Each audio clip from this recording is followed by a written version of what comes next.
Bonjour à tous. Dans cette vidéo, je vais parler de la lumière, de la foi, par rapport à des retours qui m'ont été faits concernant les contenus que j'amène, dans le sens où ça pourrait effrayer ou décourager certaines personnes. Donc je vais essayer de développer, parce qu'il y a beaucoup de choses à dire par rapport à la peur. Donc la peur, je la définirais comme un manque d'amour. Ce manque d'amour, il est généralement associé au fait de manquer d'estime de soi ou de porter des formes de culpabilité. Et donc ça a pour effet de ces croyances-là, parce qu'en fait les peurs reposent sur des croyances, c'est vraiment illusoire. Ces croyances-là font qu'on a tendance à se couper de la lumière en nous. Et le fait de se couper de la lumière en nous, ça crée un effondrement. C'est-à-dire que quand on existe au niveau de la lumière, on rayonne. C'est comme un soleil. Si on prend ici le soleil dans notre système solaire, son rayonnement est tel que c'est très compliqué de s'en approcher, à cause de la chaleur, à cause du rayonnement électromagnétique. Au niveau de la lumière, c'est la même chose. Et il faut savoir que tout ce qui est négatif, donc tout ce qui va être associé à ce que je vais qualifier le mal, parce que l'ombre, ça fait partie de la lumière, l'ombre c'est juste l'absence de lumière, le négatif c'est de l'anti-lumière. Et cet anti-lumière, ce négatif, ayant eu quand même besoin de la lumière pour fonctionner, parce que c'est un petit peu le carburant de la création, a réussi à un certain niveau à s'approprier cette lumière pour en faire de la lumière dévoyée. Donc vous voyez, c'est cette, si je puis qualifier, cette ombre négative, ce mal, qui instrumentalise la lumière pour en faire de la lumière dévoyée. Et fondamentalement, ce qui est associé à la peur, c'est le négatif, c'est l'anti-lumière. Donc vous voyez que si vous êtes face à de l'anti-lumière, quelque chose qui génère de la peur, et que vous vous mettez à raisonner avec cela, eh ben vous calez négatif, vous cautionnez l'anti-lumière en vous, et ça crée un effondrement d'énergie, un effondrement de foi. La lumière, c'est aussi la clarté, c'est la conscience. Et donc ici, vous vous retrouvez, si je puis dire, dans les ténèbres, à ne plus pouvoir percevoir correctement les choses. Et donc là, on est en tout ce qui est en lien avec la peur de l'inconnu. Et vous voyez, derrière, c'est vraiment un cercle vicieux. Donc ici, les aspects de peur, ils sont en lien avec l'impuissance et la toute-puissance. La mésestime de soi est associée à l'impuissance. C'est que je ne suis pas assez bien, donc je ne mérite pas, ou je ne suis pas assez capable, donc je ne vais pas réussir. Et il y a également l'autre versant qui est en lien avec la culpabilité, qui correspond au fait d'avoir exercé la toute-puissance. Donc les peurs en lien avec la culpabilité, c'est vraiment dire je ne mérite plus, je n'ai plus droit, j'ai la peur d'être puni. Mais encore ça, encore une fois, c'est une projection du négatif, parce qu'il n'y a que le négatif qui punit, la lumière ne punit pas.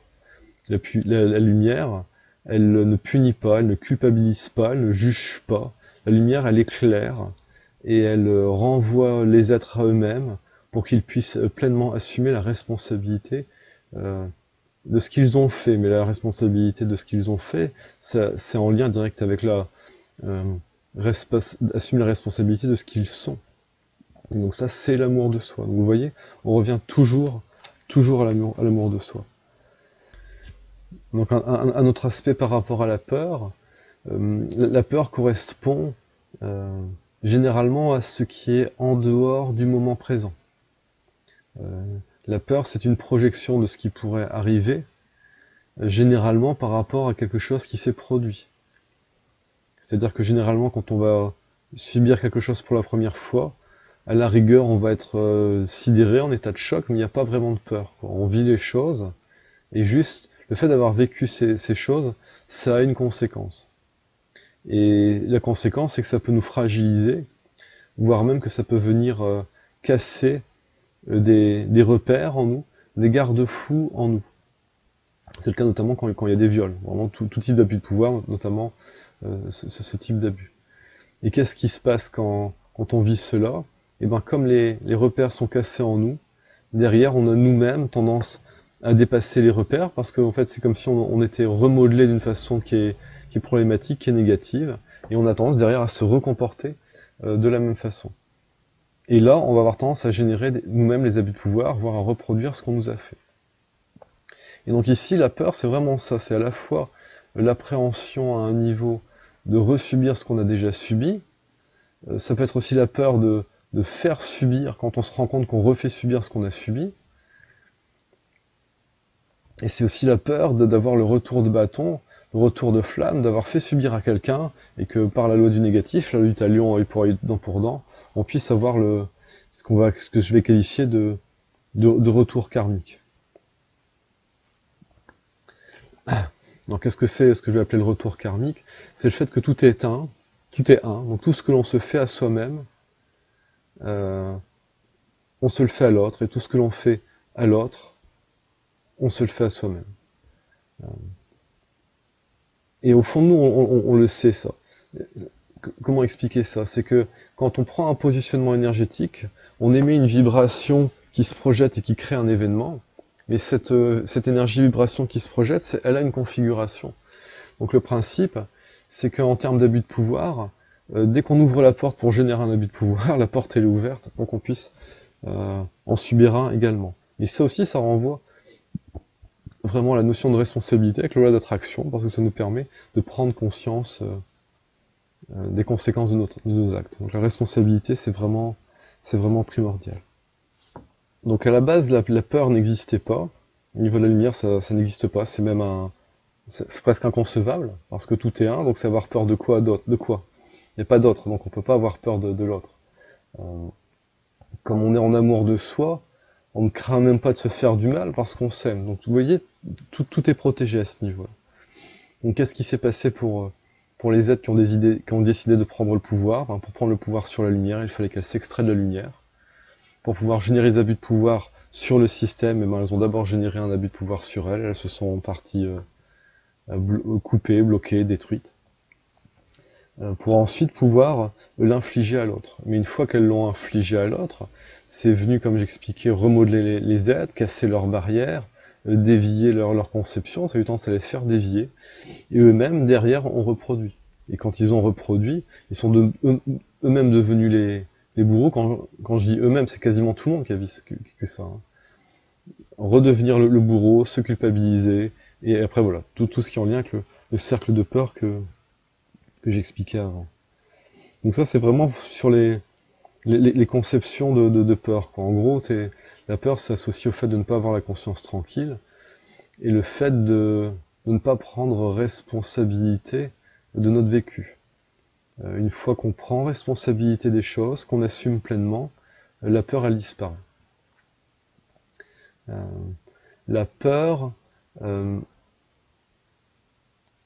en termes de sensations, donc des choses qui peuvent nous faire peur. Il y a, par exemple un événement ou une perception, notamment dans l'invisible, et on sent que la peur commence à monter.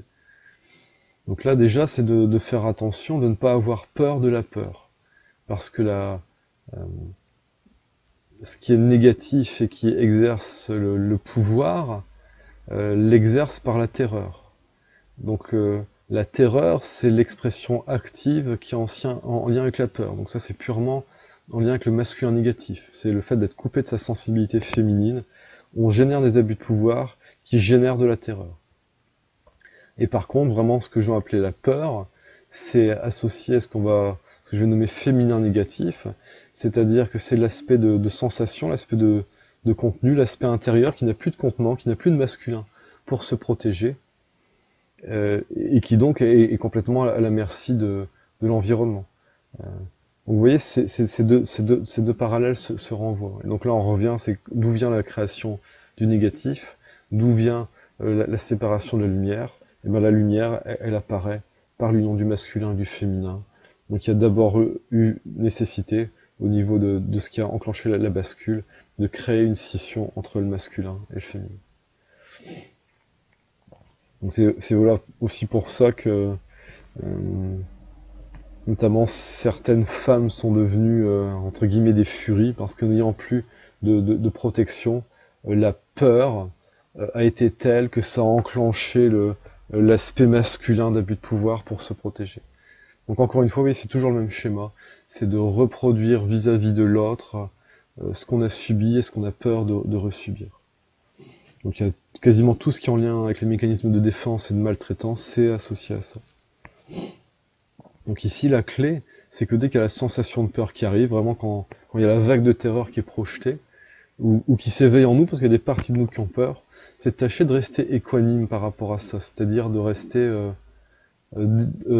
détaché, de se laisser traverser par la peur, voilà, comme la litanie du Bene Gesserit dans Dune, voilà, c'est vraiment, ça je vous laisse chercher, vous trouvez ça sur internet, c'est vraiment se laisser traverser par la peur pour se rendre compte que cette peur, elle est illusoire. Et cette peur, quand on s'en détache, ça ne veut pas dire qu'on doit l'ignorer, c'est-à-dire que tout ce qui a eu peur en nous, généralement c'est surtout les parties enfants qui ont peur en nous, parce que c'est dans les temps, les dimensions, c'est surtout enfant qu'on a vécu les abus de pouvoir, parce que c'est là où c'est le plus facile de prendre le dessus sur un individu. Quand c'est adulte à adulte, c'est vraiment compliqué, mais voilà, d'adulte sur enfant. Et donc l'objectif au niveau de la prise du pouvoir du négatif, ça a été de toujours abuser les enfants, pour créer des abus de pouvoir, pour casser, pour générer des peurs, et ensuite que les schémas que j'ai exprimés avant ne fassent que se répéter, et presque à l'infini, hein, tant qu'on ne guérit pas, ça se reproduit, on a peur, et ainsi de suite. Donc le danger, c'est de se couper de la partie de nous qui a peur, parce que là, de ce fait-là, on est en maltraitance vis-à-vis de ce qui a peur en nous, notamment les parties enfants. C'est ce que j'ai fait pendant un certain temps, je me rendais pas compte, je me suis coupé de ma peur, donc il y avait une partie de moi qui était consciente de l'esprit, le fait que l'esprit est immortel, donc déjà, ce que j'explique parfois à certains, quand tu prends conscience que tu es immortel, la peur de mourir, déjà, ça te fait doucement rire, parce que bon, c'est comme aller dormir, ça change rien du tout. Et on croit que tout va bien, mais quand on regarde à l'intérieur, ce qui est blessé en nous, non, tout ne va pas bien du tout. Donc dès que les peurs apparaissent, donc les peurs d'enfance, souvent ça génère des migraines, c'est vraiment une barre au milieu du front. C'est de ressentir en soi pour tâcher de sentir, de toucher, peut-être de voir ce qui est enfant en nous qui a peur, et là, on l'enveloppe de lumière, on protège. On coupe les liens négatifs qui correspondent à ce qui emprisonne ou ce qui fait peur aux enfants, afin de les libérer. Donc on libère, on protège, ensuite on guérit. Par la mise en lumière, toujours la source le point d'appui de lumière en nous, c'est le thymus, qui est vraiment le point d'émanation de notre lumière. Et ensuite on guérit les enfants. Et là on peut sortir de ce qui est en lien avec la peur en nous, généralement le fait d'avoir subi les choses. L'autre versant, ça correspond plus à nos aspects de pouvoir, généralement en lien avec des aspects adultes. Là, c'est de prendre responsabilité d'avoir généré les abus de pouvoir et de ne pas avoir peur de se voir, si je puis dire, dans l'expression du mal, du pouvoir, de la perversion et de ces choses-là. C'est généralement l'expression d'une blessure, c'est une décompensation d'un abus de pouvoir qu'on a subi et qu'on refait subir. Les seules exceptions, ce sont les êtres qui au début ont été suffisamment fous pour eux-mêmes se faire subir les abus de pouvoir. C'est-à-dire que ça n'existait pas au niveau de la lumière et ils ont, si je puis dire, ils ont inventé ça, quoi. Ils ont inventé la folie, ils ont inventé la perversion, ils se sont eux-mêmes fait du mal pour pouvoir faire du mal aux autres. Et ça, c'est vraiment quelques cas particuliers. Quasiment tous les autres ont subi et ont reproduit. Donc ces aspects qui sont horribles en nous sont l'expression de ces maltraitances. Donc ça nécessite d'avoir beaucoup d'amour et de compassion par rapport à nous. De comprendre notamment qu'en reproduisant, nous sommes à l'image de nos bourreaux. Et que là aussi, c'est quelque chose qui peut paraître horrible. Et ça paraît horrible tant qu'on ne prend pas responsabilité.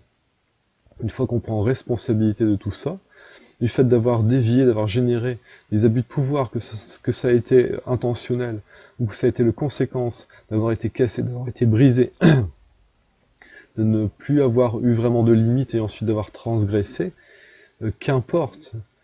L'important, c'est d'assumer que ce qu'on nous a fait subir, on ne le méritait pas, parce que c'est toujours la projection, ce que l'autre émet vers nous, c'est toujours la projection de ce qu'il a en lui. Donc ce que j'explique parfois, c'est qu'on n'a jamais eu de problème avec les autres et on n'en aura jamais. c'est toujours nous avec nous. Donc ici, quand on prend responsabilité pour soi, on rend à l'autre sa responsabilité. Et la notion de pardon, c'est directement en lien avec ça. Quand on pardonne à l'autre, on assume sa responsabilité et on rend à l'autre sa responsabilité. Quand on demande pardon, on prend responsabilité. Mais au niveau de la lumière, il n'y a rien à craindre, parce que la lumière, elle ne punit pas, elle ne juge pas. Ce qui juge, ce sont les aspects de non-responsabilité en nous et chez l'autre, qui sont liés avec de la culpabilité. Donc quand on se fait juger, ce jugement appartient à l'autre. Parce qu'un jugement, c'est une dépréciation de l'autre. Une critique n'est pas forcément un jugement. Une critique, c'est une remise en question par rapport à un référentiel. Et une constatation, c'est juste une constatation. Voilà, quand j'explique qu'il y a des lignées de lumière qui ont sombré, qui ont été déchues, et que ça a notamment généré des lignées négatives, des lignées sombres, ce n'est que juste qu'une constatation. C'est pas un jugement. Et d'autant plus que j'ai souvent expliqué que au jour d'aujourd'hui, au niveau des âmes, c'est bonnet blanc et blanc bonnet. C'est-à-dire que les bases lumière ont tellement dévié que leur base est devenue négative. Il leur reste un petit peu de lumière, et les lignées négatives, lignées sombres, ce sont des bases négatives, mais qui ont quand même un aspect de lumière, si minime soit-il chez certains, parce que il n'y a que comme ça qu'on peut exister, être vivant. C'est la lumière qui rend vivant, qui permet d'exister. Donc une fois qu'on prend compte de tout cela, qu'en fait il y a que la peur, c'est l'expression d'un non-amour qui est en lien généralement avec une déviation qui a déjà eu lieu, qui est en lien avec des abus de pouvoir qui ont déjà été subis, qui est en lien avec des abus de pouvoir qu'on a déjà nous-mêmes commis. Bien souvent, la peur, c'est l'expression de ce qui pourrait arriver.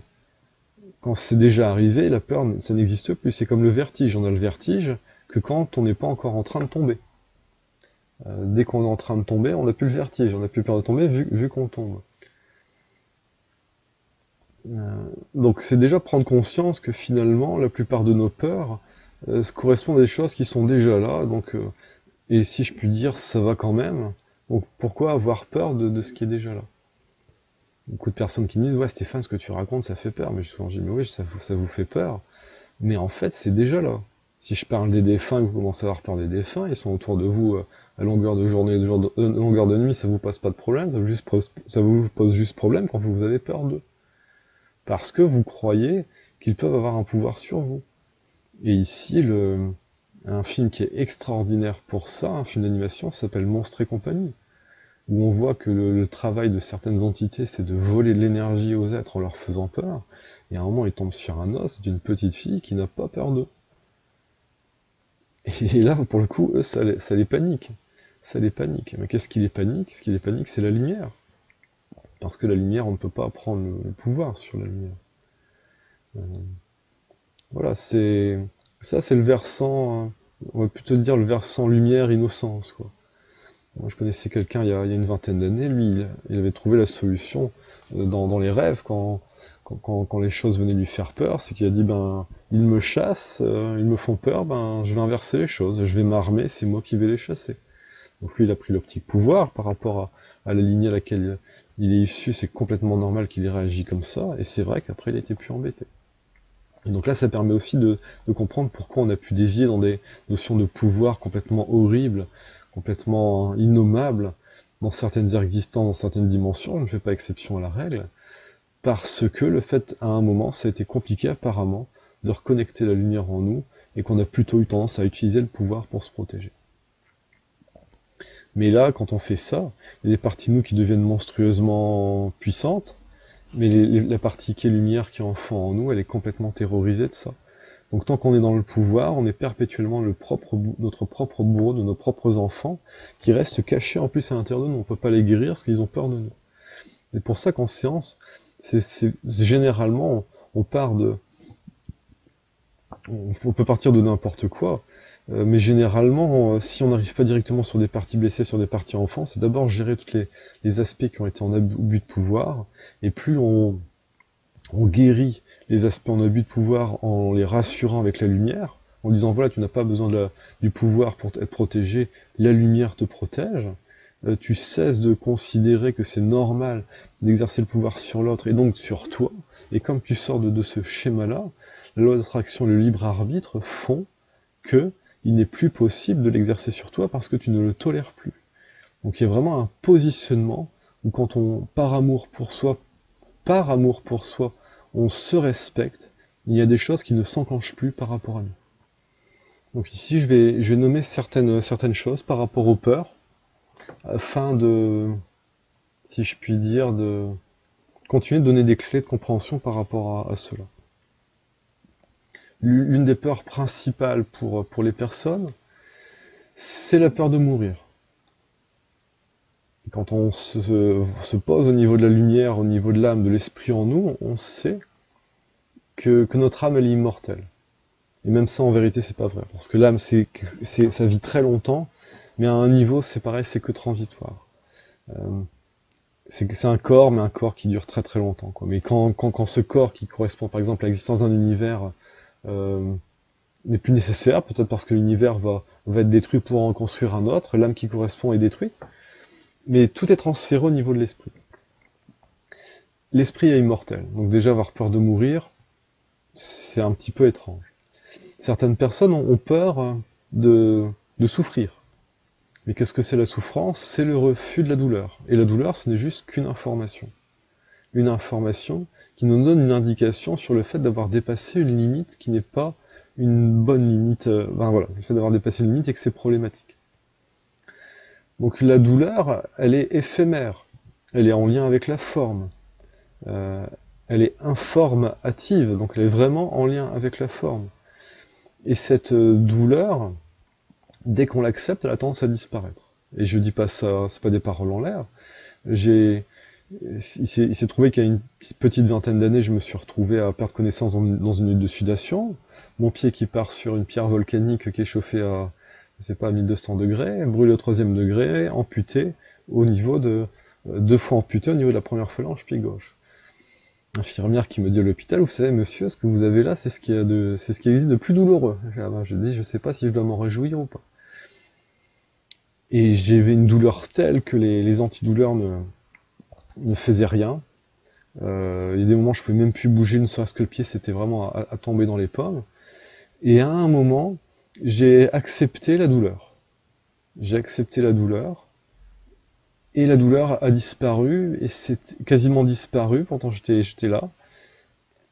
Il n'y avait pas de fuite, la douleur a quasiment disparu. Et là, j'ai vraiment une prise de conscience que c'est vraiment le conflit de ne pas accepter la douleur qui fait que ça l'amplifie.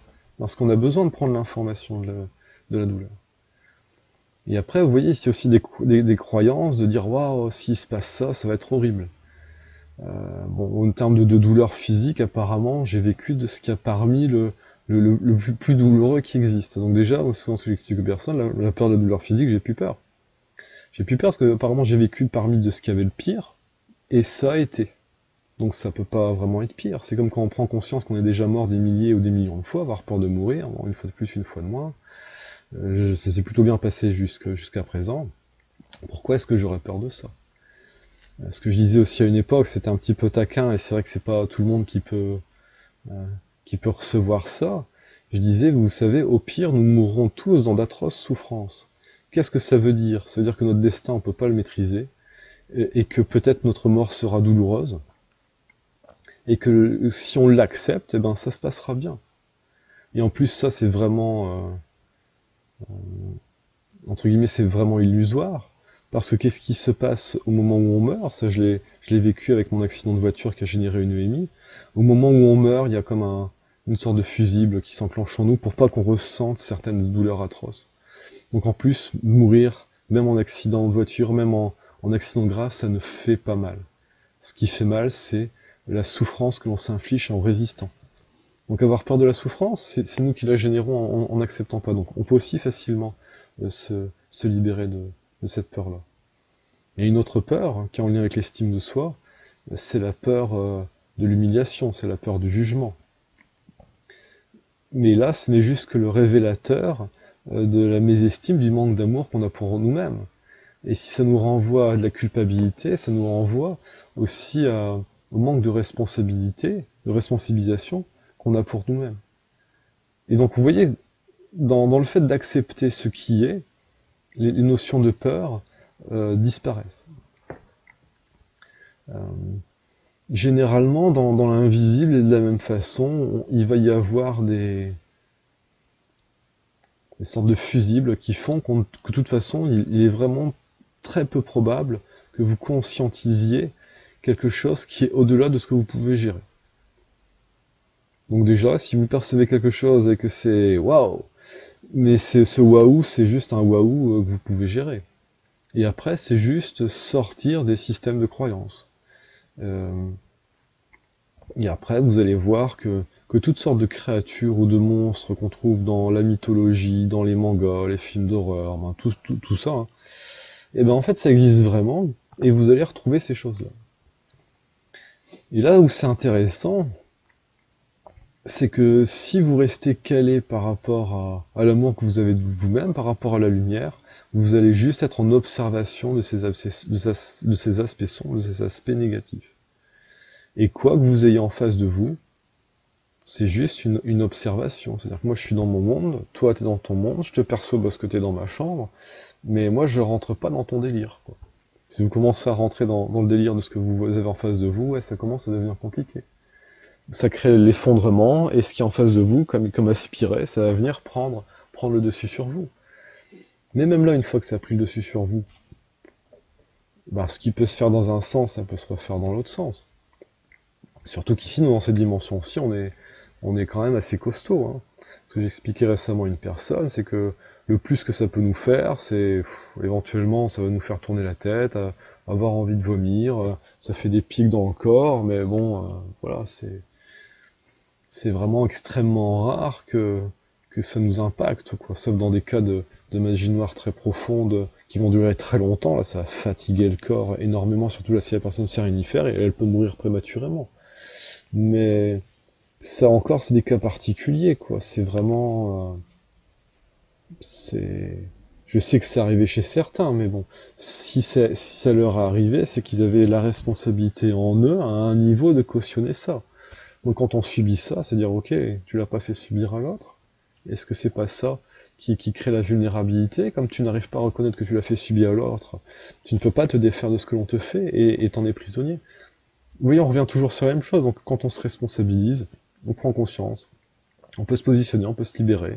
S'il y a des packs de magie noire, on les brûle, on coupe les liens négatifs et on se libère de tout ça. C'est-à-dire que la solution, elle existe. La solution, c'est la conscience, c'est la clarté, c'est la responsabilisation, c'est le fait d'assumer ce qu'on a fait, parce qu'on ne peut pas se libérer de quelque chose qu'on n'assume pas. On ne peut pas se débarrasser de quelque chose qu'on ne veut pas prendre en main. Quand je dis débarrasser, c'est des pactes, c'est pas de soi. Parce qu'il y a des personnes qui veulent se débarrasser de ce qui est gênant, donc c'est jeter le bébé avec l'eau du bain, c'est absolument pas ça. Donc vraiment la clé, c'est la responsabilisation. Et ensuite, par rapport à la lumière, par rapport à l'intégrité, par rapport au pardon, toujours la même chose, c'est vraiment assumer. On peut se libérer de tout. Et après, il y a aussi le fait d'avoir peur de soi. C'est-à-dire que quand on est là, par exemple, on est en train de s'endormir, il y a quelque chose de monstrueux qui apparaît, des moments, c'est juste nous, hein, c'est juste une partie de nous. Donc c'est d'accepter, si je puis dire, avec innocence, d'observer, d'accueillir ce qui est en face de nous. Je me rappelle quand j'étais gamin, on me faisait aller me coucher trop tôt, je m'ennuyais, donc je regardais le plafond dans le noir, il y avait des choses qui apparaissaient. Et à cet âge-là, j'ai vu des trucs apparaître, bon, à faire frémir un adulte, quoi. Mais moi, à l'époque, bon, ben, il est comme ça, bon, ça ressemble à ça, bon, ben, j'avais pas d'a priori par rapport à ce que c'est et ce que ça pourrait me faire. C'est devenu plus problématique après, quand en début de l'adolescence, on m'a fait voir un film d'horreur, parce que derrière les entités, ça sont... On dit, ah, ça y est, on a ouvert la porte de la peur, on va pouvoir le couillonner et le terroriser la nuit. C'est ce qui s'est passé. Donc vous voyez, il y a vraiment des choses qui sont induites, et quand on comprend les pièges, après on rentre plus dedans, quoi. On rentre plus dedans. Et après, c'est de traverser sa peur. C'est d'expérimenter. Ok, je suis face à ça. Ok, qu'est-ce que ça essaye de faire? Qu'est-ce que ça peut me faire? Qu'est-ce que... Voilà, et après on expérimente, et bon, moi me suis fait avoir, je me fais encore avoir régulièrement par des énergies, des trucs qui traînent au milieu des champs, qui ont des tentacules, et ainsi de suite, quoi. J'en rigole, parce que je suis là, paf, je me fais perforer, je me dis, tiens, qu'est-ce que c'est que ça? Je regarde, je remonte, je fais, ah, c'est ce truc-là, c'est grand comme ça, c'est là-bas, bon. Alors pourquoi ça me perfore? Eh ben ouais, il y a une faille en moi, et donc elle est venue s'insérer dans la faille. Alors la faille, c'est quoi? C'est une partie de moi qui est blessée. Je répare la partie de moi qui est blessée, ça répare la faille, et comme ça se répare avec ça se met en lumière, la chose qui était venue de fixer ne peut plus rester, et donc ça s'en va. Donc vous voyez, ces aspects négatifs, ils sont là pour chercher les failles et pour les renforcer. Mais quand on comprend l'arnaque, et au contraire, il révèle ce qu'il y a à guérir et on peut passer à autre chose. Vous voyez, on peut retourner le négatif, on peut retourner l'inversion. Alors pour conclure cette vidéo, je vais parler du fondement de la lumière. Afin que ce soit bien clair, afin que la compréhension de la clé de comment se libérer de la peur soit bien claire. Donc le fondement de la lumière, c'est l'amour.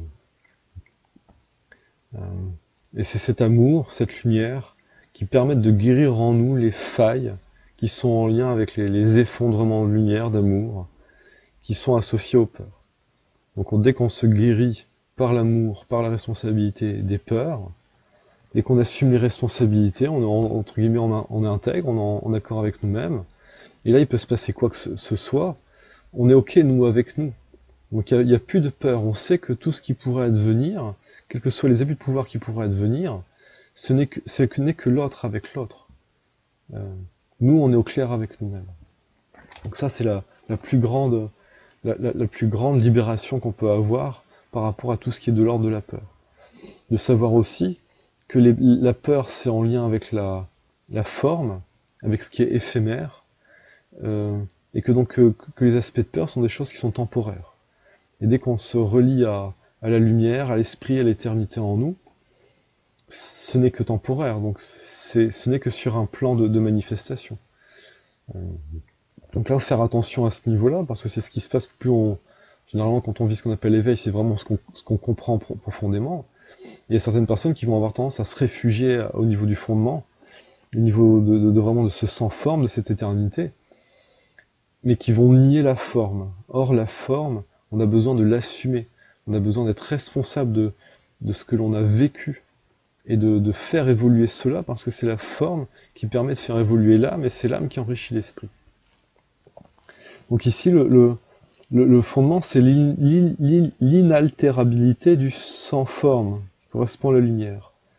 Donc fondamentalement, nous ne sommes pas les formes. Les formes sont transitoires, elles sont là pour nous permettre d'expérimenter, d'évoluer. De ce point de vue, il n'y a que ce qui est éternel, inaltérable, qui est réel. Donc le reste est d'un certain point de vue illusoire. C'est illusoire que de ce point de vue-là.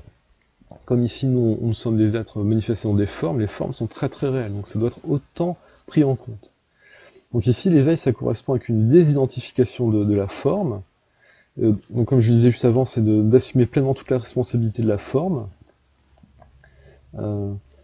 parce que la forme qui est associée aux notions de vide, de contenance, et c'est associé à l'ombre, c'est elle qui permet à ce que le fond, le contenu, l'aspect lumière puisse évoluer.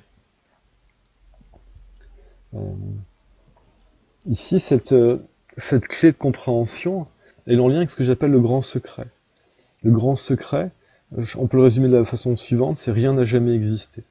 C'est-à-dire que c'est un paradoxe, rien n'a jamais commencé, rien n'est jamais terminé au niveau de cette éternité, et que ici, les mondes de forme, quels qu'ils soient, hein, ce qu'on appelle la multidimensionnalité, ce ne sont que des mondes de forme, ce sont l'équivalent que de rêves, comme ici, hein, si je m'imagine une histoire, c'est un petit bonhomme qui arrive près d'un arbre, qui grimpe l'arbre, et ainsi de suite. En fait, les mondes de forme, ce ne sont que des choses comme ça. Et quand j'invente cette petite histoire-là, je crée un monde de forme. Et donc, une fois qu'on comprend ça, que nous sommes l'éternel, que nous sommes l'esprit, que nous sommes l'immuable, que nous sommes l'innommable, que nous sommes la lumière, qui avons créé des formes pour nous enrichir et expérimenter, déjà on peut déjà tout dédramatiser. On peut tout dédramatiser. Tout est une question de relativiser les choses. L'exemple que je donnais récemment, c'est voilà, on est gamin, on va renverser le vase qui est sur la table de la salle à manger, le vase se casse, les fleurs se renversent, on essaye de réparer le truc, on est gamin, on fait pire que mieux. Vous voyez tous les scénarios qui peuvent s'enclencher, et vraiment c'est la catastrophe, quoi. Alors que le parent, il va arriver, s'il est sage, il va dire bon, ben, t'as fait tomber le vase, t'as pas fait exprès, non, j'ai pas fait exprès, bon ben voilà, donc on répare, il n'y a pas de souci. La lumière fonctionne comme ça. Par contre, si le parent arrive, vous commence à vous crier dessus, ainsi de suite, là ça induit d'autres choses, mais ça c'est pas la lumière du tout. Et ici, ce que je suis en train d'expliquer, c'est qu'au niveau des âmes, ça peut prendre des très grandes proportions. C'est-à-dire que de croire que parce que vous avez fait telle ou telle bêtise de telle ampleur, ce n'est pas pardonnable, c'est pas vrai. Ce ne sont toujours que des formes et ce n'est toujours qu'à relativiser. Même si dans certaines dimensions vous avez asservi ou vous avez détruit une planète entière, ce n'est que la destruction à un niveau d'une forme dans un aspect minoritaire, parce que c'est juste une planète dans une galaxie, qui est dans un univers, qui est dans un multivers, et ainsi de suite. Et tout ça, au bout du compte, ce n'est qu'un rêve, ce ne sont que des jeux vidéo. Donc ce ne sont que des espaces de jeu pour nous apprendre. Mais on doit prendre responsabilité de ça. Et il y a un but à tout ça, c'est le fait d'enrichir la conscience, d'enrichir la beauté, d'enrichir la lumière, le fait de pouvoir expérimenter et de se donner de plus en plus de belles choses. Il y a un but. Donc on ne doit pas être laxiste par rapport à ça. Parce que nier tout cela, c'est nier la lumière, c'est nier ce que nous sommes, c'est nier la création, et nous sommes tout cela. Nous sommes tout cela. Voilà, une fois qu'on réalise qu'on est de ce fondement, il y a vraiment une notion de libération qui apparaît. On m'a dit aussi, ouais, mais Stéphane, toi c'est facile, t'as vécu l'éveil, mais il y a des choses que j'explique ici, ça n'a rien à voir avec l'éveil, quoi. J'avais déjà ça avant de vivre l'éveil. C'est pas du tout en lien avec ça. Il y a quelque chose qui s'enclenche avec l'éveil, et comme j'expliquais, qui peut être un piège, parce qu'on peut avoir tendance à vouloir se réfugier là-dedans. On me dit aussi, oui, mais Stéphane, pour toi c'est facile, tu perçois. Je dis, ben c'est facile à dire. Comment j'en suis arrivé à percevoir et à dire ce que je vous dis là, c'était des nuits où j'arrivais pas à dormir, tellement j'étais embêté par rapport à ce qui était autour de moi dans la chambre. Je sentais que c'était vraiment craignos. Et à un moment, j'ai été presque forcé, prise conscience de dire, voilà, si je veux pouvoir y faire quelque chose, il faut que j'accepte de faire face à ce qui est là. Et une fois que j'ai commencé à faire face, j'ai pu assumer ce qui était là, et faire ce qu'il y avait à faire, et les problèmes se sont résolus. Voilà, c'est un petit peu comme dans le film Sixième Sens, donc on a peur de ces choses-là, on les subit, une fois qu'on arrête de les subir et qu'on tâche de trouver quelle est notre place dans tout ça, et qu'on trouve notre place, et ben derrière on fait ce qu'il y a à faire, et les problématiques se résolvent.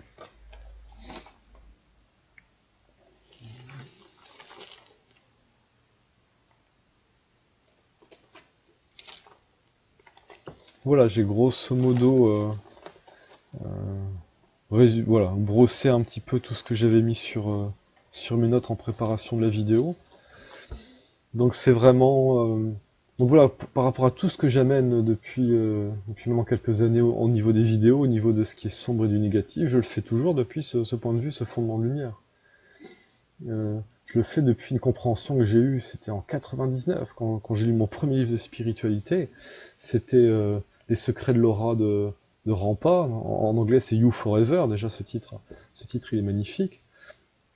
Et lui ce qu'il expliquait, c'est que voilà, que tant qu'on est calé au niveau de la lumière, il ne peut strictement rien nous arriver. Et comme si j'avais eu un déclic, et que pour moi c'est vraiment intégré. Donc apparemment, par rapport au retour qu'on m'a donné, ça faut vraiment que je réinsiste en disant, voilà, il ne peut rien vous arriver, il ne peut rien vous arriver. À un niveau, il ne peut rien vous arriver du tout. Et tous les ennuis qui pourraient survenir à quelque niveau que ce soit, ce sont des choses qui peuvent être résolvables normalement à un moment donné. Et si c'est pas au moment présent que c'est résolvable, c'est d'être patient et d'avoir cet aspect de foi qui nous permet de relativiser le temps et la forme du point de vue du sans-forme et de l'éternel, et de dire, ben voilà, si mon problème je ne peux pas le résoudre avant X temps, et ben pendant X temps, je vais l'accepter, parce que si je ne l'accepte pas, je me crée des conflits et je fais pire que mieux. Voilà, quoi, c'est... Dans tous les cas, tout ira bien. La lumière, elle est bienveillante. Elle est toujours en train de chercher des solutions. Elle est tellement bienveillante qu'elle a été très indulgente vis-à-vis de la déviation au niveau du négatif. Parce que si je peux dire, ces aspects de déviation, de rébellion, ils ont eu lieu plusieurs fois, c'est pas la première fois que ça se produit. À chaque fois, les êtres qui ont fait ça, si je puis dire, ils ont été ramenés à eux-mêmes pour les inviter à prendre conscience de leurs erreurs afin qu'ils ne recommencent pas. Le fait est qu'ils ont recommencé encore et encore et encore et encore. Et que donc la problématique, là, elle continue, voire même elle s'aggrave. Mais la lumière est encore une fois bienveillante. C'est-à-dire que ici on est dans un jeu vidéo qui est piraté. Il faudrait très bien dire on arrête le jeu, on en efface tout et on recommence. Elle le fait pas parce que ça prend du temps de créer des univers. Donc là on essaie de récupérer un maximum de ce qui est possible ici. Et c'est aussi de permettre aux âmes de se sauver un maximum. Celles au niveau de la lumière, de revenir vers elles-mêmes, vers ce qu'elles sont, vers ce qu'elles ont détruit afin de se réparer pour redevenir ce qu'elles étaient fondamentalement. Et pour les êtres qui sont nés de ces êtres de lumière, des conflits, du mal qu'ils se sont fait, c'est ce que j'appelle les lignes négatives, qu'elles puissent, elles, assumer le fait qu'elles sont issues de conflits, de blessures d'êtres de lumière, en disant je suis cela, et j'évolue dans le même sens que l'être de lumière, c'est-à-dire de retrouver la lumière que je suis. Et après, pour tout ce qui est ce que j'appelle les lignées sombres, donc ça qui sont un peu, je vais pas dire l'ingénierie génétique à partir de lignes négatives, mais pas loin, où c'est vraiment le négatif, le mal qui a été ultra exacerbé. En chaque être, il y a un point de lumière qui permet